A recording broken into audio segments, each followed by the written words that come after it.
Bathtub's filled with water, despite the dust implying that it was filled a long time ago. Remember to ask Acadia what day she believes it to be. The man from Revision is staying in her house. I'm not sure if it's Acadia's house or if he's just squatting. Look up the official owner now that I have the address.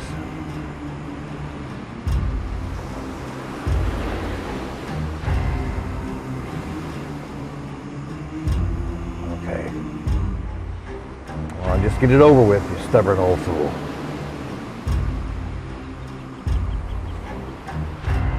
Raul, I think I can speak for both of us when I say that that did not go as I planned it. I'm at the airport right now, waiting for a plane to arrive. I wanted to hear your voice again before I left, but it doesn't look like I'm going to get that pleasure. Is it because we're such passionate people that we erupt when near each other? I always loved your fire. Not all the ways it manifested, but I did so enjoy a man with a mission. Ciao. I gotta make a decision now. Do I go back or do I make contact?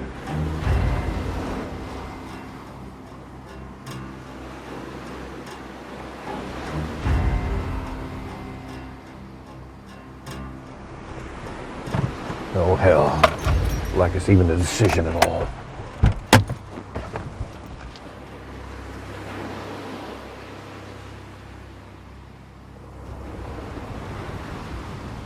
Howdy there.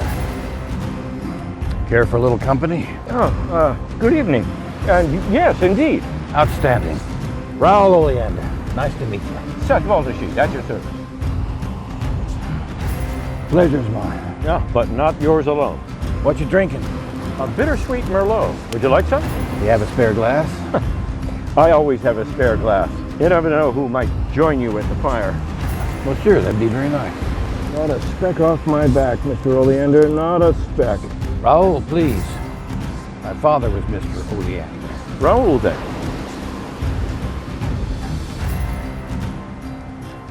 So, what's a friendly fellow like you doing sitting here all alone? I come down to the water's edge to collect my thoughts and calm my nerves. The noise in town puts me on edge. The water walks me off of it. That's an interesting perspective. What you got there? The source of tonight's introspection, friend.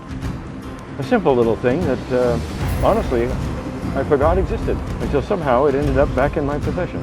That's interesting. Good wine, by the way. Oh, thank you. Of all the things in my life that I allow to be mediocre, my merriment is not one of them. Here, here.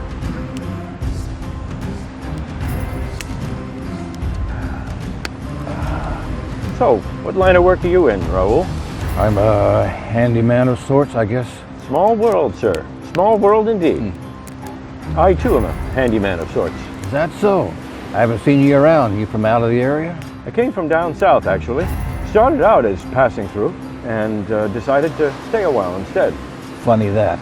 I take it by that your story is similar. You know, I just kind of bounce from job to job, letting the work lead me. Peas in a pod. Another? Thank you. There's not much left, and I don't want to be the reason you're empty. Not a concern of mine, friend. I have another bottle. Is that so? That is so. What else you got in that bag of tricks? Just the tricks. Well, I'm into that. I feel like we've met before. I have that exact same feeling. You ever do any carpentry? I do, but not for pay, and not down south. It's going to bother me until I figure it out. Well, I hate to add to tonight's agitation. I just saw a man sitting alone by a fire and thought I'd say hello. Well, I'm glad you did. Tonight's agitation, as it is described, has nothing to do with you. And I'm glad to have the distraction. One of my exes used to call me a carrier of aggravation. I never got aggravated myself, but everyone else around me did. A funny observation. Clearly a bright woman. Not bright enough to avoid me. I needed that. The levity. Not a problem. So what's your impossible dream? What's that? Your impossible dream. Everyone has one, however trite or trivial. I don't know. I haven't thought about something like that for a long time. Dreams are important, Raul. They keep us not just alive, but living. What's your impossible dream then? to build the utopian society this country was supposed to be. And what's that? A place where anything is possible if you work for it. Specifically, a place where nothing costs anything because it's all free. Everyone contributes their disciplines, and everyone looks after everyone. Where love and companionship grows on trees, and the wine flows endlessly. There's no dues to pay, because it's all paid forward, not back. You can pursue your heart's desire without having to look at a clock or punch a time card or have some landlord asking for his opportunistic share. So what's the problem? You're not working for it? I walked into that one. I have my moments. But to answer your question, I am working towards my utopia. But the nature of man, it runs in contrast to idealism. If I make bread and I give it to you, and you in turn make meals for your brother, who then in turn protects the village, how is that any different from you handing me $10, which I later give to my brother for defending us? It is the very premise of the economy in which we already live. Just take out middlemen. You paint an interesting picture. I can see how it'd be a difficult sell to someone with $1 million home to abandon the inequality they'd earned. Exactly. So I'm forced to work for the $1 million homeowner until I can continue my search for my Shangri-La. Well, it's been nice to meet you, Seth. But I gotta be going. My charm only lasts for so long. Well, it's been a pleasure meeting you too, Raul. I hope our paths cross again. Something tells me they will. Good evening to you, sir.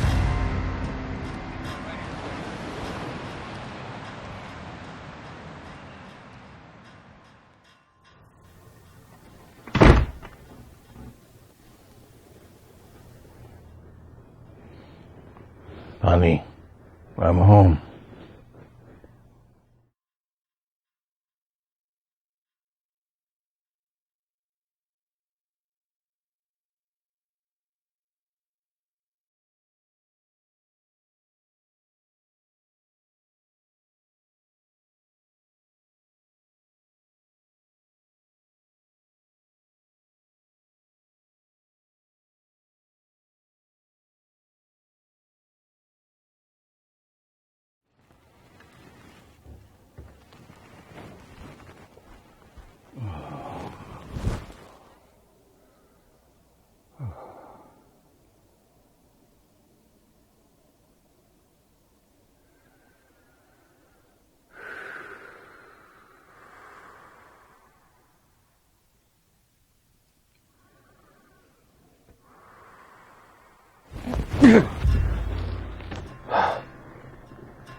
Could you get a hobby or something?